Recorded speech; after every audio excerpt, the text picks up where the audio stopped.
கருப்பு கடுவம் புன கண்ணும் முன்ன ஓடி வரும் சாபுராணி வாசனையில் ஜல்லு ஜல்லு ஓச வரும் ரெட்டப்பன ஒசரத்துக்கு எட்ட நிற்கும் முனியாண்டி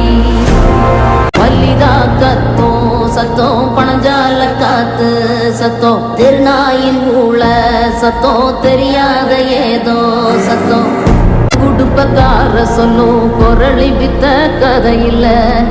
புள்ளைகளை பயம் காட்டும் பூச்சாண்டி கதையில்ல அண்ட புல்கன் அபுத்து விடும் ஆவி கதையில்ல விக்ரமாதித்ய சொன்ன வேதாள கதையில்ல விளக்கு தெச்சா பூதம் வரும் அல்லாவுதீன் கதையில்ல இது தண்டட்டி கிளவி சொல்லும் தனியான கதைதான்.